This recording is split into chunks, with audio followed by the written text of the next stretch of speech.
Yes. Hello, hello, my beloved, my magnificent friends, women of the world. Welcome. I am Dr. Angelika Christie, your host of the show, Your Radiant Life After 45. We speak about skills for healthy, happy, and prosperous women in the second part of their life. I believe in a world where women are cherished and thrive because the world needs your light.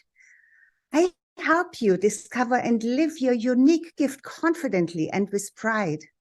And with over 25 years of professional experience as a naturopathic doctor specializing in healthy aging and a lifestyle and relationship coach, I share my heart and my knowledge with you, and together with my vast personal experience. So if this sounds good to you, be my guest here every week on this day, Saturdays at this time of the day. Yes? Yes. Okay, so let's begin, because today I have a wonderful, magnificent surprise for you. And I have here with me the amazing Deb Schell. You probably already see her because she's already in the picture here.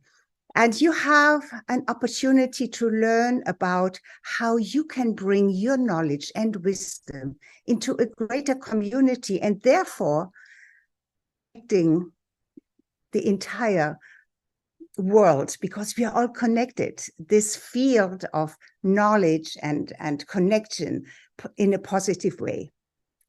You probably have heard that with age comes wisdom. And that is what is told to many of us earlier in our lives. Just wait and, go with it, because the wisdom will come. But how do you share this wisdom? And when is the right time to feel that you have got something helpful to share with bigger communities? So in this 30-minute live interview with Deb Schell, a community strategist, you learn how to take some of your wisdom and share it with others inside an online community. And I believe you can do this also with the real community. You just learn how to create a thriving, healthy community. And then following the discussion, there will be a time for questions and answers for any attendee who is here with us live. And that's so exciting, because you can ask any question and you can share your own community experiences. So let me just very quickly tell you who Deb Schell is. She is a global entrepreneur guiding 60 and more, over 60 businesses in online community building. As a UMAP coach, she will probably tell us a little bit more about that, Deb leverages her writing experience to empower others to create a purposeful statement. Okay, so without any further ado, welcome, Deb. I am so honored to have you on my show today. And I think everybody who is here who has asked themselves, so I would love to create a community that thrives, where I have no idea where to even start. So you get a lot of golden nuggets here today. Deb, thank you for being here with me, and let's begin. Yes? Yes, Okay. thanks so much for having me here today. Wonderful. So I have a couple of questions, but is there anything with that very short bio really that you want to add to? I'll just say that I think, just diving a little bit deeper into the topic for today, I think so many of us as, children, and we want to respect our elders as we're growing up. We learn these things because they learn so much and they have so much to give us.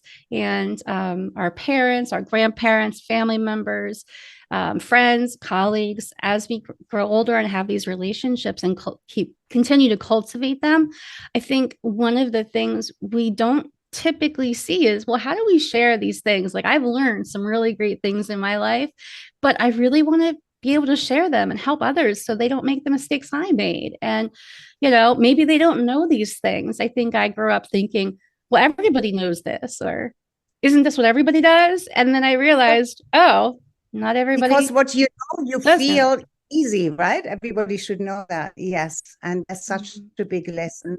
really what you know best is really what others probably don't know. So, but how do you share this? So first of all, what brought you to community building? What was the first, when you said, I really would like to build communities? What triggered that desire? So I would say a long time ago, probably about 15 or 20 years ago, I always enjoyed hosting parties at my house, having events, having people over. My favorite thing to do is hosting events. And I used to have fire pit parties at my house. I used to just do all kinds of things. I had open houses. And when in 2019, I was starting to do little mini workshops in my house with a few women. And it was wellness workshops. It was usually like 3 or 4 hours. And we had different people that I knew in my circle that we would bring to together, and they would share some tips about different ways to find calm in daily life. And when the pandemic started, I wanted to figure out how to transition this group to an online presence, and then be able to share this with even more people, and not just in my local area in central Pennsylvania, but also across the state, and then across the country, and then across the world, is what it turned out to be. And in 2020, I hosted over 30 virtual events, all focused on different aspects of wellness and finding calm. And so they are all up on YouTube. So if you ever want to dive into those workshops, they're all there and visible. But yeah, that's kind of my transition of how I went from like maybe doing informal gatherings in person to transitioning to online gatherings. Oh, beautiful. So how can people find this? Is they just search YouTube for your name, or is there another? Yeah, if they put Find Calm here, and they'll see some videos. There's a Find Calm here. Yes, that's your slogan, right? That's yeah. the branding. Find Calm here. Oh my goodness, what a great slogan, because you almost feel, yeah, I can exhale, find calm here. So, Yeah. kind of, it's already an the invitation. story behind the name is that I hired a good friend who I met through a meetup, which is such a funny story. I met a friend through a meetup because I wanted to meet more people who like hiking. And so I met a friend on my birthday when I went hiking back in like 2018, I think. And she's a graphic designer, and I stayed in touch. And she now moved to Chicago, so she's not in my area. But she ended up doing the design for the pin map with the logo for Find Calm here. And initially, it was a travel blog. So the logo was for the pin map was for traveling, and then that was kind of the focus of like. And the only reason why I added the here was because findcalm.com was already taken. So I said, oh, Find Calm here. And that makes more, that's right. Perfect.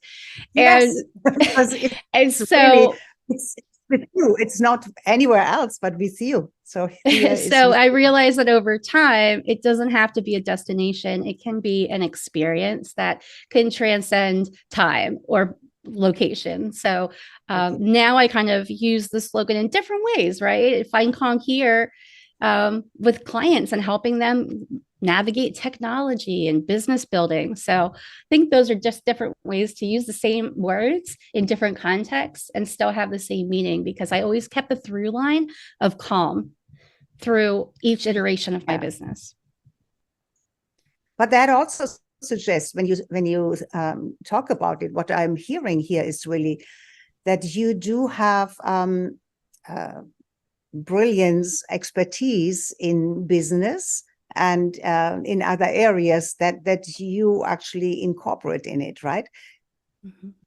Yeah, I've had this is my third business. I'm a consultant now, building online communities. I got into that because I was doing some research and trying to understand my ideal member in 2020 when I was doing all these workshops. And what happened was the group that I was leading, that I didn't realize I was leading, I was gathering these community builders together, and we met for over 6 months every week. to support each other in community building efforts in 2020 from June to December.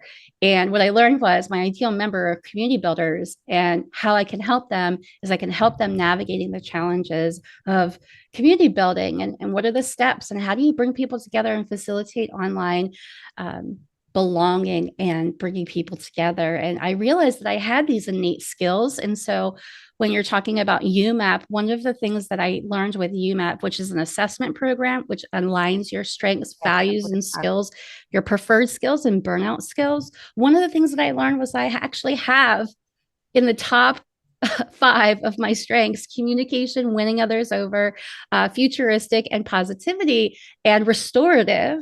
And restorative is my top strength, which means I help people find calm. It's basically another way to say that. So I realized that I had these skills innately within me. And that helped me kind of position myself. And then I had community builders just asking me, would you help me? You seem to know something here, and it seems like you're doing some good things. I'd like you to help me. And part of that was, learning with them as clients. And one of my skills that I had picked up was, because I had this dedicated time in 2020, I had quit my corporate job in 2019 to become a travel writer. And then the pandemic happened and nobody's traveling. And so I was trying to figure, I was trying to figure out my next business. What am I going to do now?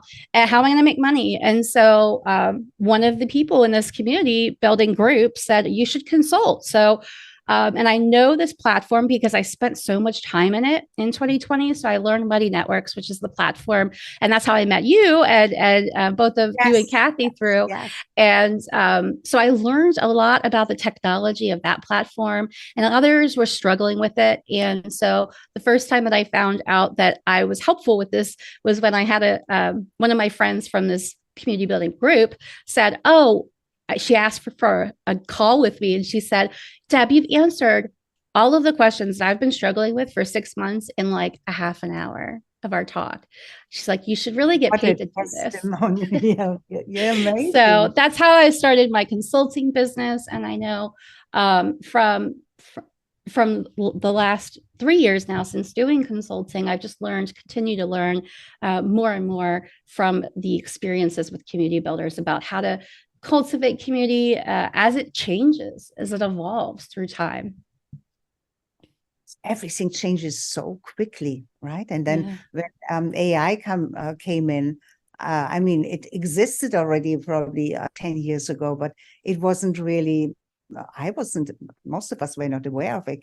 And then it came in and it changed the paradigm again, so how do you deal with all of that?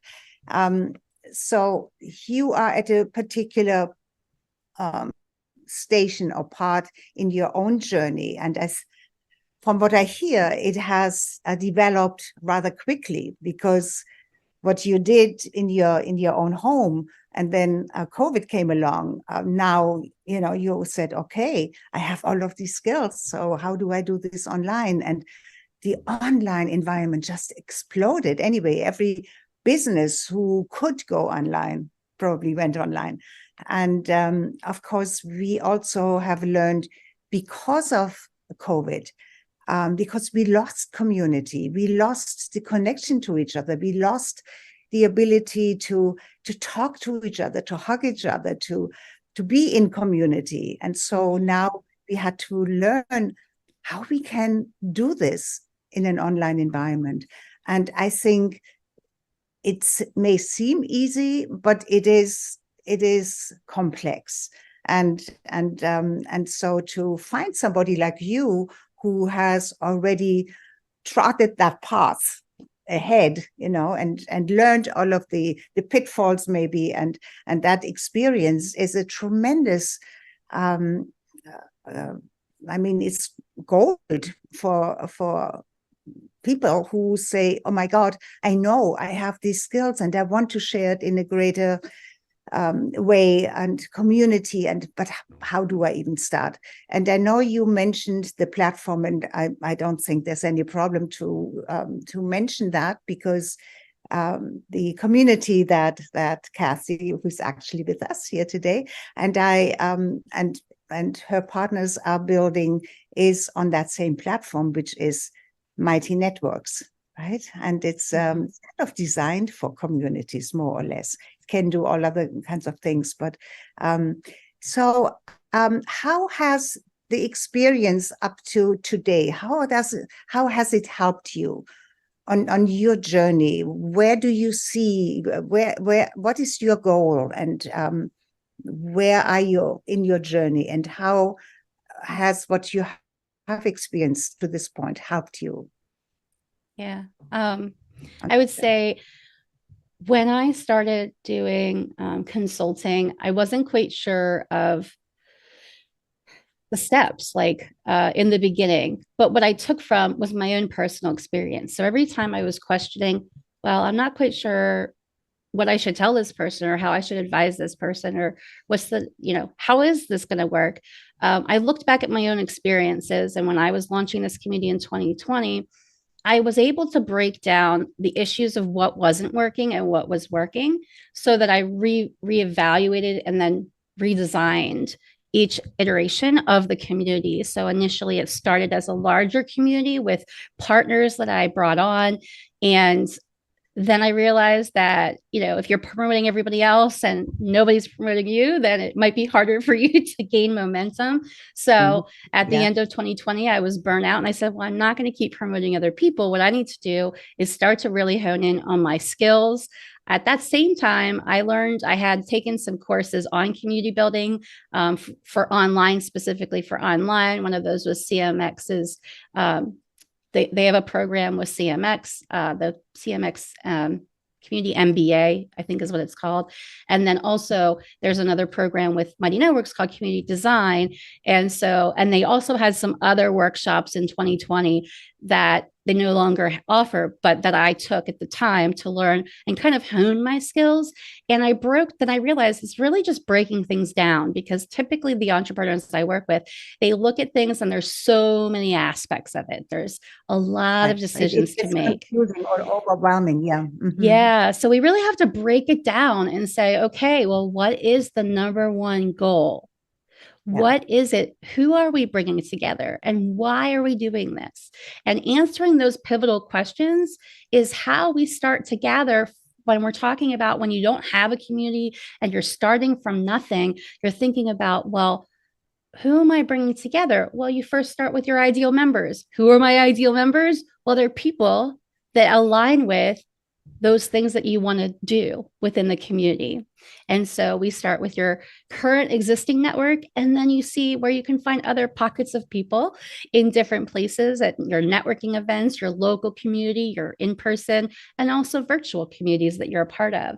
And so that's how I kind of started to guide clients in telling them, based on my own experience and what I've seen working for several clients, was that starting small, just not trying to make it massive. We don't need 1,000 or 10,000 people in our community. We only need a few that are really interested in this topic and are willing to invest in it and want to help build it from the ground up. And so once I learned that that was really how community is built, that's how I helped others build it. Yeah. That makes so much sense. And it also takes that anxiety out, that, oh my God, it's probably going to be overwhelming. You just start with, because very often when we think about business, we don't think about what we already have. We think about, oh my God, there's all of this out there that that I'm now going after or being exposed to. How am I going to do this? And the overwhelm already starts just by thinking about it, Yeah. And so somebody like you who has gone through that and have that experience, it's so valuable to have you kind of as a guide through that maze of, because we get attracted to, oh my God, this is interesting. I could do that, and I could do that, and others may be interested, but then it can take you off your track, and then you get all frazzled and distracted and overwhelmed so fast that kind of stress can push somebody to say, oh my God, it's too much. I can't do this. Yeah. So I think the that skills is that I had in my background of journalism really helped me hone in on asking better questions. And my skills that I have of being very detail oriented and very organized, because I had to be with my corporate job was very stressful and there was a lot happening. And so I had to figure out how to organize all of this information for myself so that I could understand it, because my company wasn't really doing those things for me. And so I learned that what businesses are is processes and systems that you create so that other people can repeat what you're doing. It's the one thing I learned. So it's really about just creating your own structure and saying, okay, here's the format of here. I believe that this is the best way to do this thing, whatever that thing is. And then you tell other people and that you train other people and then they do it that way. And it's really a model of here's how I believe things are done. And then you learn and you iterate. But I think the best way is just to try. And I think that I took that from a lot of my backgrounds. And you asked me like where I'm at now. I think 3 years after, working with all these entrepreneurs, I've written a book about it. And I'm so grateful that I've had this opportunity. I've done a podcast. So I'm kind of in the mode of just kind of settling in and kind of taking a pause to reflect right now. And like, as we're talking, it's like towards the end of the year. And so I'm kind of at this point, just kind of considering where is it that I want to go in the next, in the next year. And so I'm still working on what that actually looks like right now. But this is so perfect. I mean, we are in autumn now, and so it's a perfect metaphor. It's kind of the harvest, of the year has been coming in also, and wintertime is kind of to reflect and go deep and maybe pivot a little bit or get more clarity about where we are or where you are and what you want to achieve, because clarity is so important in order to move forward without getting overwhelmed. When you have a clear vision of, okay, this is, and then structure it. And you seem to be really, really good at that. I need somebody like you because I'm a visionary. I have the big vision and I know exactly how it looks or so, but then the detail is really important. So how do you get there, right? So we need somebody who has that talent that you have to structure it properly, to get organized and to guide your clients to here is how you start so that you don't get overwhelmed. And then this is what comes next. And perfect. I love that. And yeah, I think it's the idea that we have to make decisions. And sometimes we're afraid to make decisions because we don't know if it's the right decision. We wonder, well, is this the best platform? Is this the right time? Is this the right program? Do I have the right things lined up? And at some point, you just have to say, I'm going to just go out there. I'm going to put this out in the world and see what happens. And a lot of people are just scared to do that because they're just, is it really going to work? And they might have feelings that they're not ready. And a lot of the time, what I've learned from some colleagues and things is that you are ready wherever you are. And what's great about online community building in general is that you don't need to have a specific course or content or programming, because online communities are about getting together with other people. And the point of a community is really to offer an ability to hear from all of the members. So if you go in thinking you're going to have a structured thing, that doesn't include them because you haven't talked to them about it. So what I really focus on and helping clients with and just think that it's really powerful is this idea of the shared wisdom.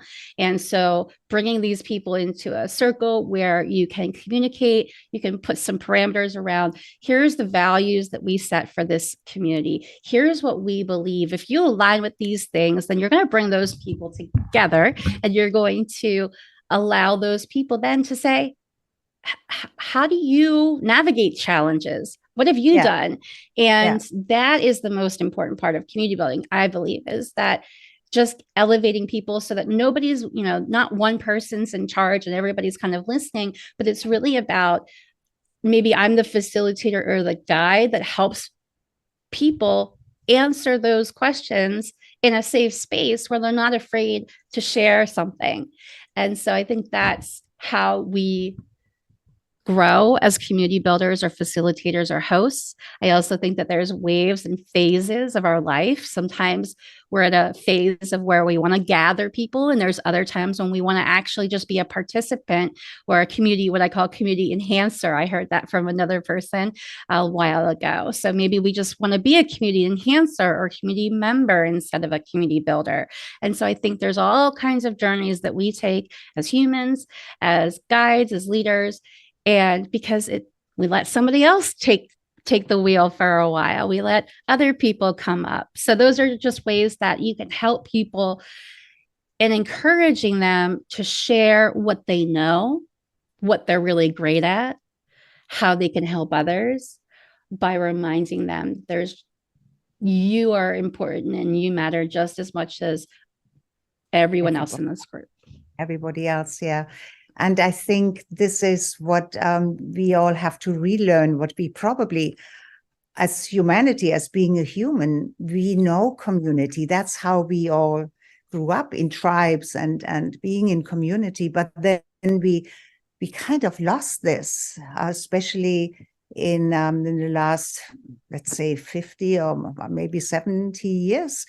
And especially in the last 10 years, we get more and more isolated. And so we are more and more believing that we have to struggle. It's all on me, if I don't show up. But everybody needs to show up, but then you don't have to struggle on your own. When you really understand it's not me, but it's we as a community, you can relax and you can ask questions. But very often we don't even know how to ask for help or how to ask questions, because we have been through the entire school system, we have been pushed to better study and know the answer, Yeah.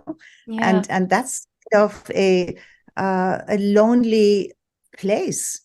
And now we have to remember what community is really all about. And I had to learn it too, because as a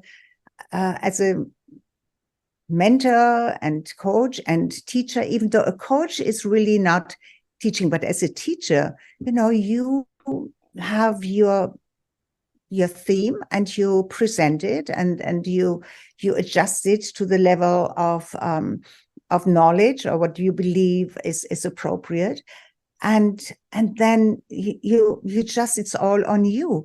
And so community is not like that. It is really to become intuitive, and I think we women have that naturally, to become intuitive again, to feel our place in the community. Yeah.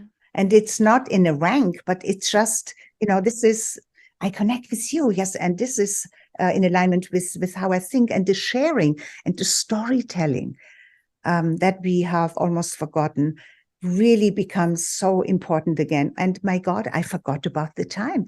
It's we are from here. We are going straight into the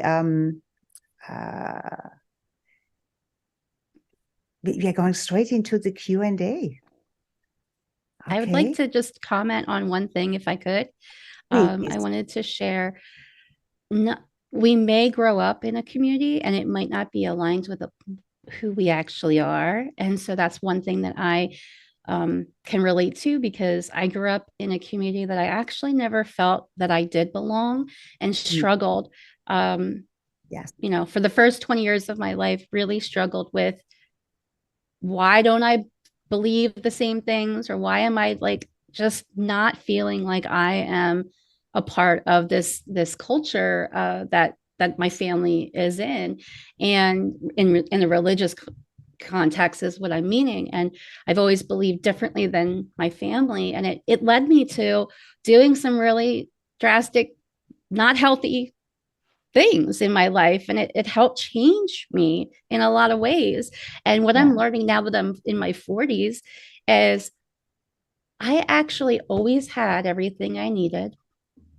Yes. I actually, why don't I fit in? You know, there is a reason why you don't fit in. I don't need to fit in. In fact, I was trying by trying to fit in, I was changing who I actually am. Yes. And when I realized that being me is going to bring the people into my life and is going to help me better feel like myself.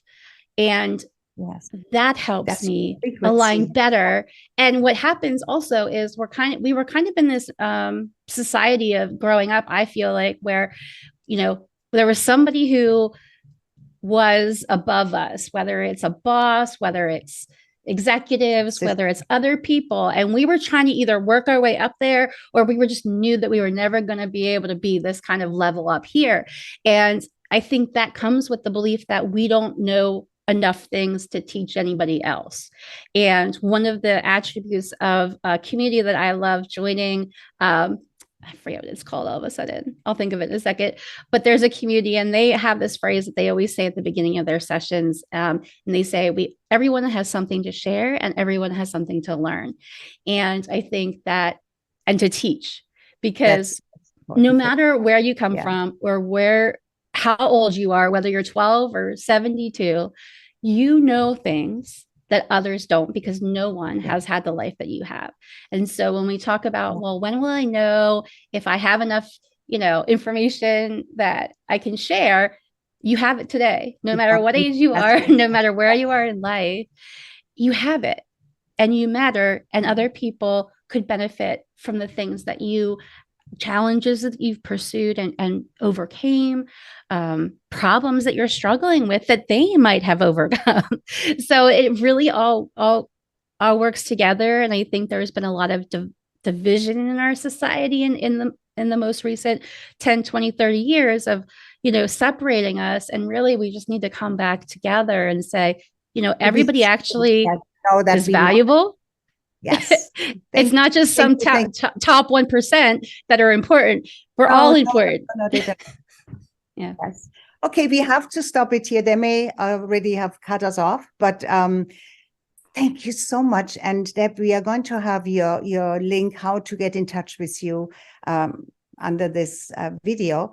And so everybody who watches the replay, who's not here right now, please get in touch with Deb, because she has a treasure chest of experience and also guidance to guide you and give you the confidence you can do this, and thank you so much for being here. And maybe we need to have you again on the show, because there is so much more.